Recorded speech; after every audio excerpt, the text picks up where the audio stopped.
இயேசுவில் எனக்கு பிரியமான சகோதர சகோதரிகளே, இன்று திருக்காட்சி விழாவுக்கு பின் வரும் வியாழக்கிழமையில் நாம் இருக்கின்றோம்.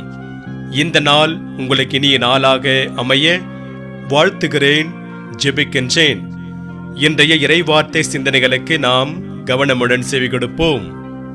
திருத்தூதர் யோவான் எழுதிய முதல் திருமுகத்திலிருந்து வாசகம். அதிகாரம் 4, இறை வார்த்தைகள் 19 அதிகாரம் 5-4 முடிய. அன்பார்ந்தவர்களே, கடவுளே முதலில் நம்மிடம் அன்பு செலுத்தியதால் நாமும் அன்பு செலுத்துகிறோம். கடவுளிடம் அன்பு செலுத்துவதாக சொல்லிக்கொண்டு தம் சகோதரர் சகோதரிகளை வெறுப்போர் பொய்யர். தம் கண்முன்னேயுள்ள சகோதர சகோதரிகளிடம் அன்பு செலுத்தாதோர் கண்ணுக்கு புலப்படாத கடவுளிடம் அன்பு செலுத்த முடியாது. கடவுளிடம் அன்பு செலுத்துவோர் தம் சகோதர சகோதரியிடமும் அன்பு செலுத்த வேண்டும். இதுவே அவரிடமிருந்து நாம் பெற்ற கட்டளை. இயேசுதான் மெசியா என்று நம்புவோர் அனைவரும் கடவுளிடமிருந்து பிறந்தவர்கள். பெற்றவரிடம் அன்பு செலுத்துவோர் பிள்ளைகளிடமும் அன்பு செலுத்துவார். நாம் கடவுள் மீது அன்பு கொண்டு அவர் கட்டளைகளை கடைபிடிக்கும் போது கடவுளின் பிள்ளைகள் மீதும் அன்பு கொள்கிறோம் என்பது நமக்கு தெரிய வரும். ஏனெனில் அவர் கட்டளைகளை கடைபிடிப்பதில்தான் கடவுள் அன்பு அடங்கியுள்ளது. அவர் கட்டளைகள் நமக்கு சுமையாய் இருப்பதில்லை. ஏனெனில் கடவுளிடமிருந்து பிறக்கும் அனைத்தும் உலகை வெல்லும். உலகை வெல்லுவதும் நம் நம்பிக்கையே. ஆண்டவரின் அருள்வாக்கு. இறைவனுக்கு நன்றி. பதிலுரை பாடல். திருப்பாடல் அதிகாரம் 72. பல்லவி. ஆண்டவரே, எல்லா இனத்தவரும் உமக்கு ஊழியம் செய்வார்கள். கடவுளே, அரசருக்கு உமது நீதி தீர்ப்பை வழங்கும் ஆற்றலை அளியும். அரச மைந்தரிடம் உமது நீதி விளங்க செய்யும். அவர் உம் மக்களை நீதியோடு ஆள்வாராக. உம்முடையவரான எளியோர்க்கு நீதி தீர்ப்பு வழங்குவாராக. பல்லவி. ஆண்டவரே, எல்லா இனத்தவரும் உமக்கு ஊழியம் செய்வார்கள். அவர்கள் உயிரை கொடுமையினின்றும் வன்முறையினின்றும் விடுவிப்பார். அவர்கள் இரத்தம் அவர் பார்வையில் விலை மதிப்பற்றது. அவருக்காக இடையராது வேண்டுதல் செய்யப்படுவதாக. அவர் மீது ஆசிகள் வழங்கப் பெறுமாறு நாள் முழுவதும் மன்றாடப்படுவதாக. பல்லவி. ஆண்டவரே, எல்லா இனத்தவரும் உமக்கு ஊழியம் செய்வார்கள். அவர் பெயர் என்றென்றும் நிலைத்திருப்பதாக. கதிரவன் உள்ள வரையில் அவர் பெயர் நிலைப்பதாக. அவர் மூலம் மனிதர் ஆசி பெற விழைவாராக.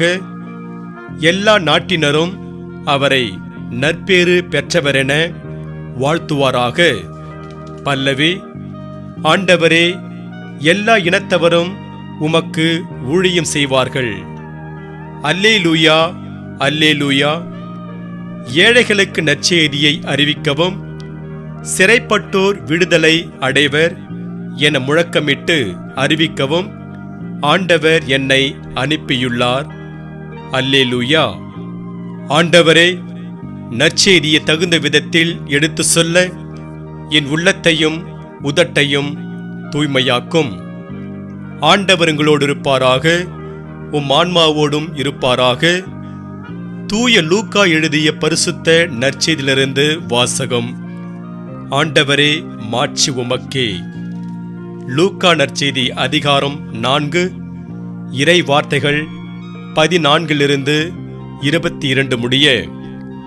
அக்காலத்தில் இயேசு தூய ஆவியின் வல்லமை உடையவராய் கலிலேயாவுக்கு திரும்பி போனார். அவரை பற்றிய பேச்சு சுற்றுப்புறம் எங்கும் பரவியது. அவர் அவர்களுடைய தொழுகை கூடங்களில் கற்பித்து வந்தார். எல்லாரும் அவரை பற்றி பெருமையாக பேசினர். இயேசு தாம் வளர்ந்த ஊராகிய நாசரேத்துக்கு வந்தார். தமது வழக்கத்தின்படி ஓய்வு நாளில் தொழுகை கூடத்திற்கு சென்று வாசிக்க எழுந்தார். இறைவாக்கினர் எசாயாவின் சுருளேடு அவரிடம் கொடுக்கப்பட்டது. அவர் அதை பிரித்தபோது கண்ட பகுதியில் இவ்வாறு எழுதியிருந்தது: ஆண்டவருடைய ஆவி என்மேல் உளது, ஏனெனில் அவர் எனக்கு அருள் பொழிவு செய்துள்ளார். ஏழைகளுக்கு நற்செய்தியை அறிவிக்கவும், சிறைப்பட்டோர் விடுதலை அடைவர், பார்வையற்றோர் பார்வை பெறுவர் என முழக்கமிடவும், ஒடுக்கப்பட்டோரை விடுதலை செய்து அனுப்பவும், ஆண்டவர் அருள் தரும் ஆண்டினை முழக்கமிட்டு அறிவிக்கவும் அவர் என்னை அனுப்பியுள்ளார். பின்னர் அந்த ஏட்டை சுருட்டி ஏவலரிடம் கொடுத்துவிட்டு அமர்ந்தார். தொழுகை கூடத்தில் இருந்தவர்களின் கண்கள் அனைத்தும் அவரையே உற்று நோக்கியிருந்தன. அப்பொழுது அவர் அவர்களை நோக்கி, நீங்கள் கேட்ட இந்த மறைநூல் வாக்கு இன்று நிறைவேறிற்று என்றார்.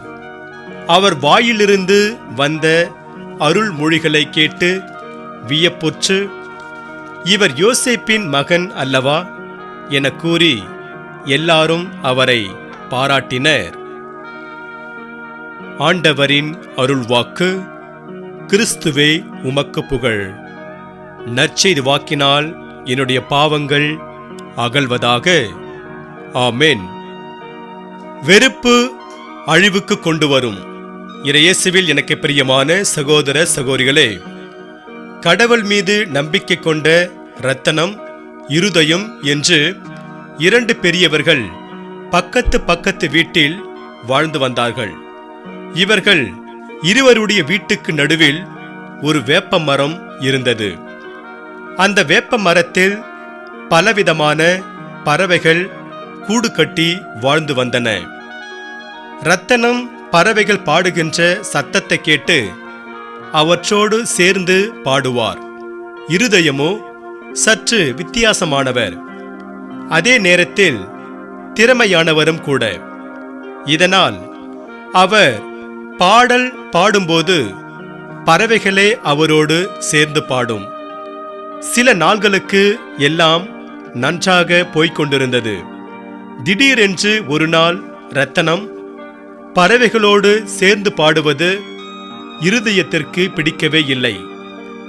இதனால் இருதயம் அவர் மீது கொண்ட வெறுப்பில் மரத்தில் இருந்த பறவைகள் மீது கற்களை வீசி எறிந்தார்.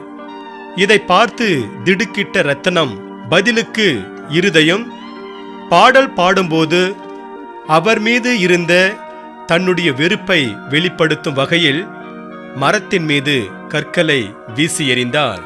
இப்படி ஒருவர் பாடல் பாடும்போது மற்றவர் மரத்தின் மீது கற்களை வீசி எறிந்ததால் அந்த மரத்தில் இருந்த பறவைகள் எல்லாம் செத்து போயின. இப்போது மரத்தில் பறவைகள் இல்லாததால் இருதயத்தால் பாடல் பாட முடியவில்லை. அதே நேரத்தில் இருதயம் பாடல் பாடும்போது அவரோடு சேர்ந்து பாடல் பாடுவதற்கு மரத்தில் பறவைகள் இல்லாமல் போயின. இயேசுவில் எனக்கு பிரியமான சகோதர சகோதரிகளே, எங்கு வெறுப்பு இருக்கிறதோ அங்கு வளர்ச்சி என்பதற்கு வழியே இல்லை. அதைத்தான் இந்த நிகழ்வு நமக்கு உணர்த்துகிறது. இன்றைய இறைவார்த்தை கடவுளை அன்பு செய்வோர் தம் சகோதர சகோதரிகளை அன்பு செய்ய வேண்டும் என்ற செய்தியை தருகிறது. ஒருவர் மற்றவரிடம் அன்பு செலுத்துவது குறித்து தொடர்ந்து எழுதி வரும் யோவான் உண்மையான அன்பு எப்படி இருக்க வேண்டும் என்ற செய்தியை இன்றைய முதல் வாசகத்தில் கூறுகிறார்.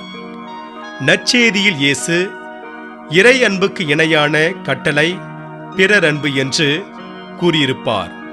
தூய மத்திய நற்செய்தியில் 22ஆம் அதிகாரம் 37 - 40 முடிய வசனங்களில் இதையே இன்றைய முதல் வாசகத்தில் தூய யோவான் கடவுளை அன்பு செய்வதாக சொல்லிக்கொண்டு தம் சகோதர சகோதரிகளை வெறுப்போர் பொய்யர்கள் என்கிறார்.